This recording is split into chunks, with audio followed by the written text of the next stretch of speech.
Our final reader tonight is going to be Theresa Davis, and she's going to be a visiting McEver chairholder in poetry this semester. Those of you who are in creative writing class she'll be one of your teachers this semester. She's a multi-talented multimedia artist. She's a public school teacher for the last 18 years, teaching middle school, and she teaches the arts across the entire curriculum of her school. She's published 2 books of poems, Torn and Head Games. She also has a couple CDs out here with her mother and her brother. They started a spoken word performance poetry group, and they've made these 2 CDs. This is for family and I can't read my handwriting of the other one, Theresa. I'm sorry, but they're out there. And just recently, about a year ago, she won the Woman of the World Poetry Slam in Columbus, Ohio. So competing against hundreds of other poets all over the country, all over the world, she won. So we're really happy she's going to be teaching for us this year. What's your name is? That's me, I'm sorry. I'm going to do some poems. I do have a CD out there. It's not the Modasso CD. It's called That's What She Said, because it's a perfect phrase. You can use it for everything. I suggest you do that. I'm very excited to be here. Thank you so much for having me. Thank you so much for just allowing me to be in your space. I am a slam poet, so I am loud, and I move around a lot. And if I say something you think it's funny, I wrote it because it's funny and you should laugh. Unless it's not funny to you, then don't laugh. And we'll agree to do that. So, I teach middle school, and this first poem that I'm going to do for you is a poem that was inspired by them because they, in their infinite wisdom of being, 12, thought they should tell me how to be cool, and I could have swag if I sag. And I said, no. This is called The Belt, an Owner's Manual.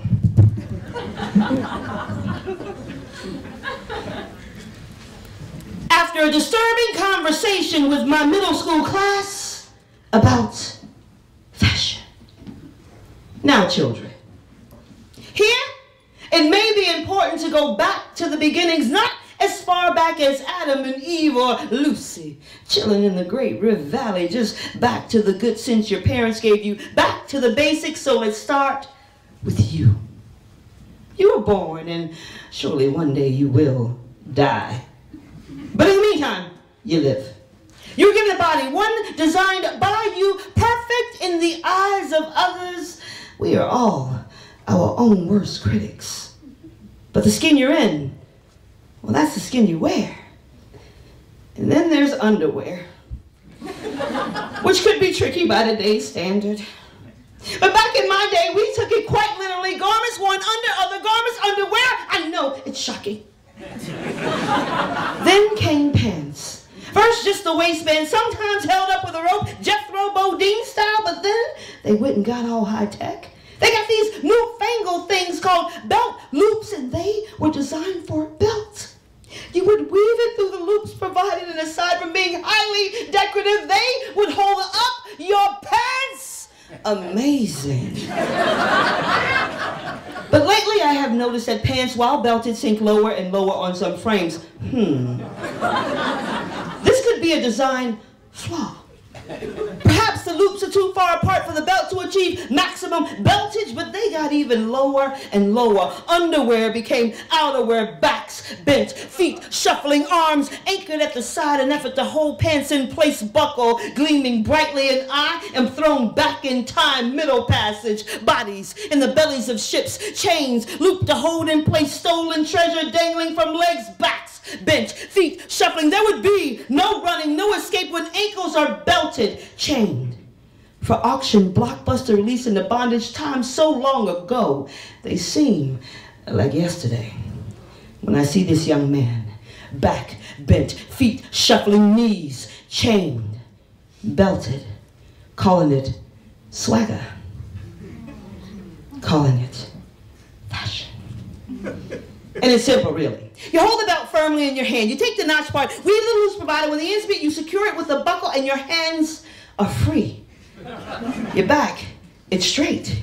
And you don't fear running, because if the belt is used properly, you know that you can head held high, swagger intact. Now, babies, that's fashion.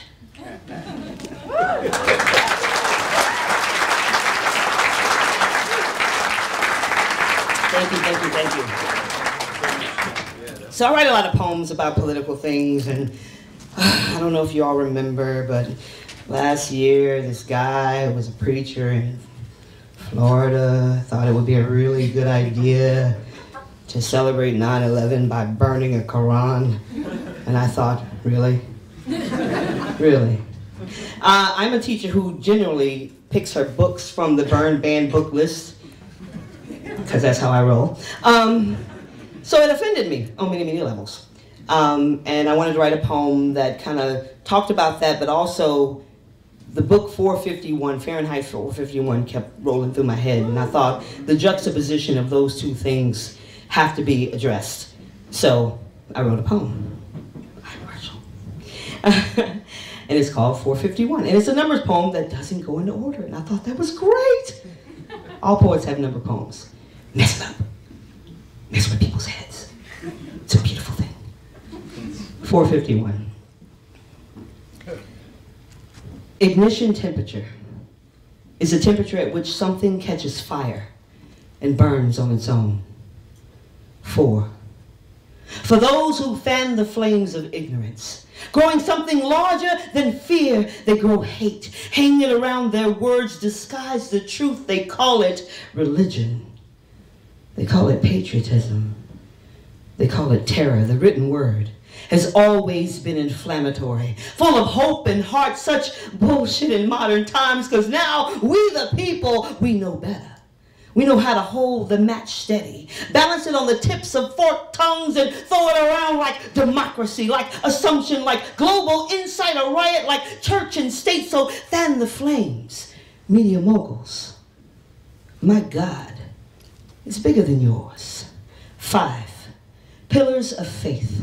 Affirmation, prayer, alms, fasting, pilgrimage, peace and protection, divine intervention, speaking in tongues, the Father, the Son, the Spirit, Holy Ghost of past transgressions, future redemptions. This wine is my blood, this bread, my body, all outstretched arms and right angles, eyes turned towards heaven, sacraments, make me clean, make me holy.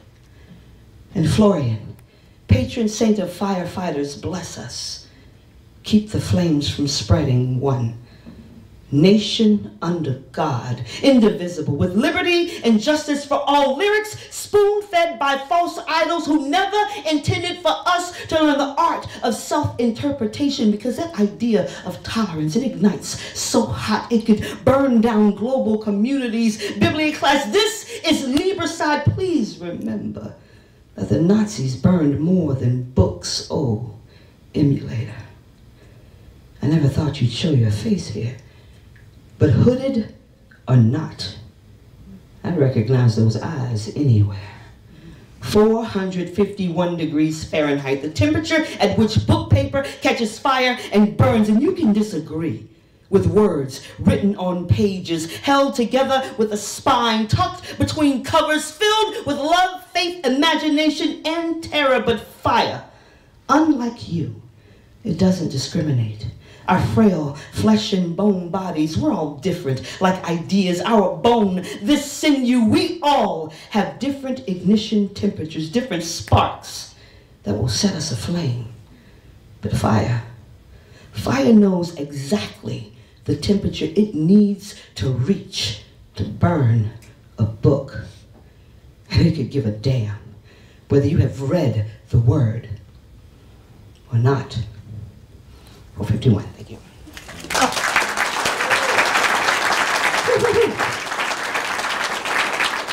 I'm going to be heavy a couple more times and then I'll lighten up. So I do a lot of work with a lot of the activists, in the community, and one of the groups that I work with is Georgia Wand. And after I won the Women of the World Poetry Slam, which, I don't know if people talk about this, but you win this really big thing, and it's really, really cool, and it's awesome, and then all of a sudden you have this moment where you're like, okay, now if I don't write the next thing that's amazing, I suck. So I had this like a writer block period for like forever, and then this group approached me and they wanted me to write a poem for the Hiroshima Nagasaki Remembrance, and I was like, okay, I'm gonna do it because it's gonna make me write, and I'm gonna write. And then I had this moment where a poem came when I was driving a car, and poetry and driving, it's tricky. The voice recorder wasn't working.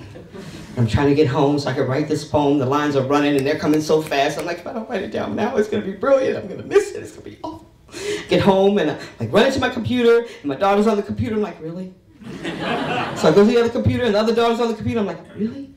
So now I'm on the porch talking to myself. My neighbors think I'm insane. It's okay. It's like a, security system. They don't come near the house. There's that woman. She's on the porch. She's talking to herself. We don't know what's happening. And so I wrote this poem. It's called Enola Gay. I kind of am in love with it. You ever write a poem you're in love with? I'm kind of in love with this poem. I want to have this poem's babies. I'm just kidding. So this poem is called Enola Gay, and it has an epigraph. So on August 6, 1945, the United States dropped the first atomic bomb on Hiroshima, Japan. The bomb was called Little Boy. The pilot who flew the plane named it after his mother. From birth to destruction, legacy. Enola Gay. Your name sounds like happy. Like going to the park on a beautiful day and finding that vendor, the one who sells ice cream precariously perched on a cone so you lick around the edges, secure a foundation, don't want your bounty to lose purchase, don't want it to fall slow, hitting the ground, exploding into taste you'll never taste again, like the first time, like not one cloud in the sky, and soaring through the air. Your name sounds like foreign places. Enola Gay. Your name sounds like a party. The party no one ever wants to leave, so we dress in our finery. We look so fine. We wear hats with flowers that mushroom bloom off their sides, and dainty gloves that caress our fingers, taper at the wrist, pearls harbor our throats like long ago Decembers, and we drink. We drink from shallow cups, pinky finger extended, tactical perfection, and we talk. We talk about our day, about the future with no regrets. Your name sounds like forever. But Enola Gay, your name also sounds like a question. So I lean in close and you don't move away, hip to hip. Phantom fingers trace cheeks, searching for answers. You smile, a candle lit. We watch the smoke tendrils float towards heaven. You become your own island, and your brilliance, it sparks, it's radioactive. A spectacular sight, like you could blind us all with what could be your love. Your name sounds like a promise. Enola Gay. Your name sounds like you were once somebody's mother. That boy, Paul. I remember that boy. He wanted to be a fighter pilot in the United States Army, wanted everyone to know that you were his mother, so he plastered your name on an aircraft so they could see you coming, wanted you to be the first. He wanted to make you history so they know you grew a hero, wanted you to see the world, wanted the world to see you first stop Japan, Hiroshima, somewhere around there you would be at the party. And I imagine when he sat in your cockpit, he mused, it was your womb again. Knowing full well that foreign seed now filled your iron belly as he flew you over foreign places. And when your iron womb gave birth, expelled your seed, your new little boy, he fell slow, like smoke tendrils floating towards heaven in reverse. He hit the ground, exploding into taste they'll never taste again, like the first time. Tactical perfection, happy flower, bloom, mushroom, cloud, the only one in the sky. And your brilliance, it sparked. It was radioactive. It flashed and snatched shadows and flung them onto concrete walls, but their dainty hands wore no gloves. No pearls harbored their throats like long ago Decembers. It was a party some would never leave, like a promise. And history may remember you differently. It may not remember that you were once a mother raising her own little boy, his love, his future on your lips like a whisper. History may not remember you as an actual person at all, just this thing that could repeat itself. But Japan will never ever forget your name, because your name, it sounds like a country, like a son who loved you so much it killed without regrets. Heavy, I know. We will get that. All right. Do I have any light poetry? I don't know. I might not. Oh. Hey, guess what? I won the Emerging Artist Grant Award. And thank you.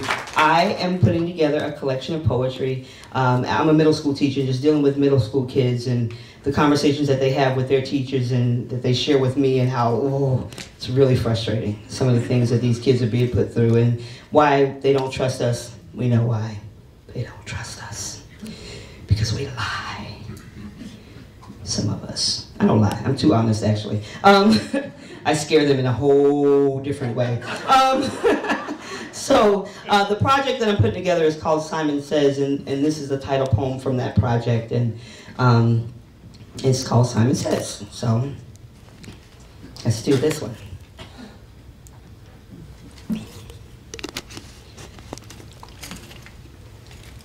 Don't you remember that time when you were all arms and awkward intentions, aggression wrapped in a barricade heart, when the closest you wanted to be to anybody else was way the hell over there?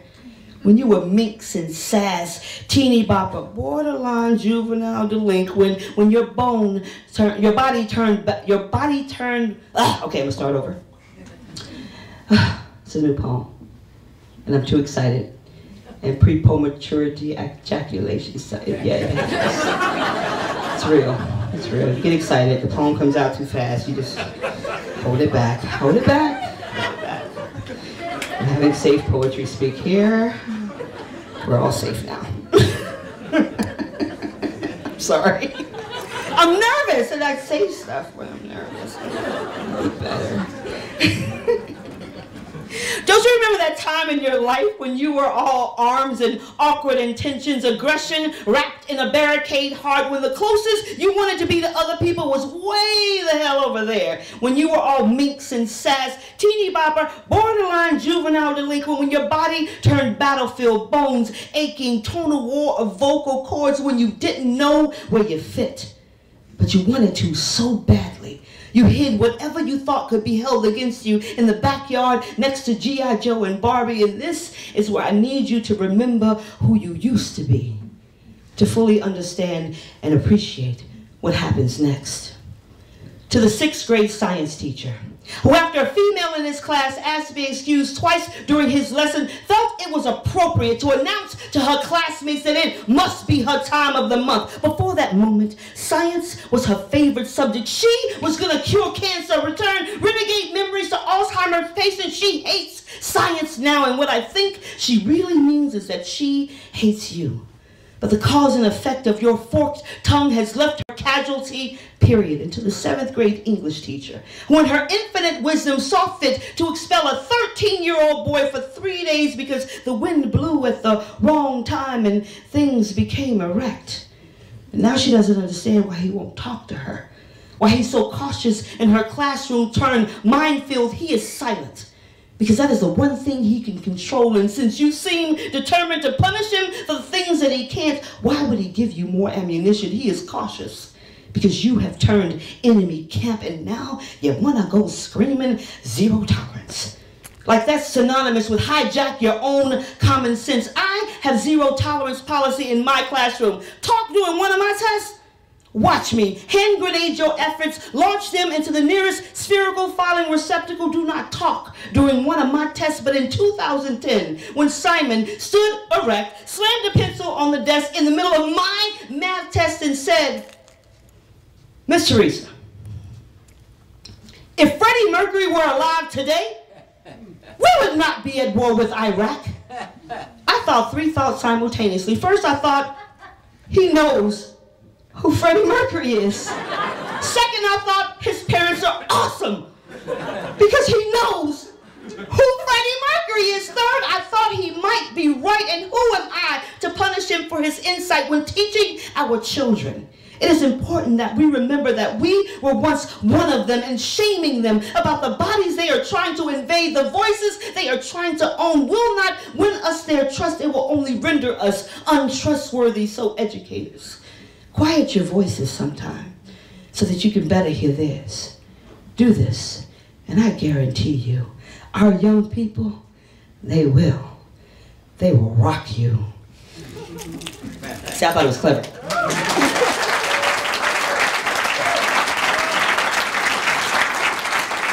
So I'm going to do this last poem for Ginger because she asked for it.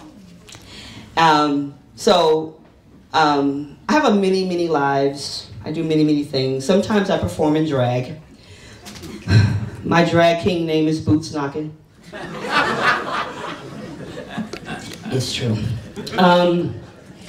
Remember about a year and a half ago, I guess, the J. Crew ad came out and everybody went crazy because this little boy had fingernail and toenail polish on. And I thought, really? You're going to impose gender because of fingernail polish? For real?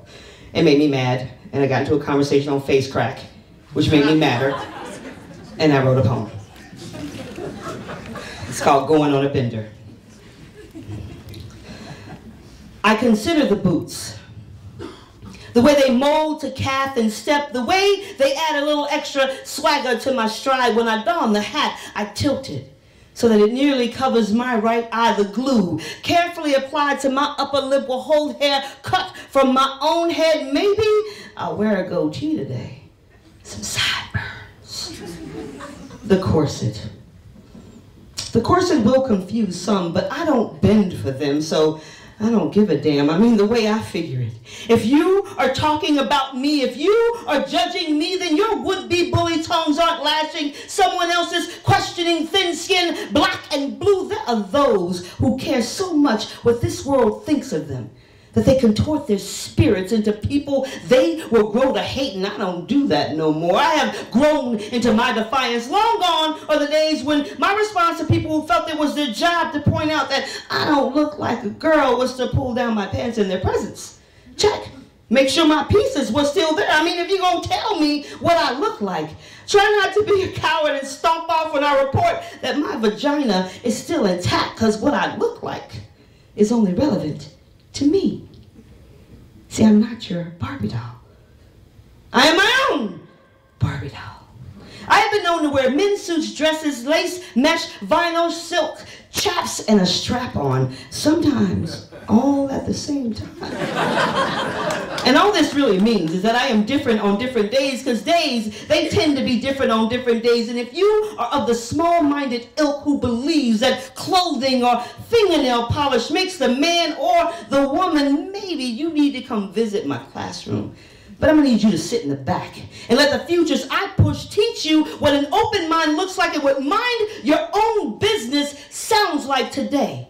I'm going to change the gender in all of my poems. I'm going to bend my poems because they belong to me, like my insane sense of style, my dark, sometimes twisted sense of humor, grateful that my parents had the foresight to know that this world would try to box me in, lock me down, so they made my skin a key. So yeah, I'm definitely wearing the boots. But I'll defer to my inner Girl Scout. Put my strap on in my bag because I gotta be prepared. You never know what I might need since I'm going on a bender. Thank y'all so much for having me. Thank you. I told you. That was fantastic. There's all kinds of poetry in the world, and there's room for all kinds of poetry, and we're trying to honor that here at Georgia Tech.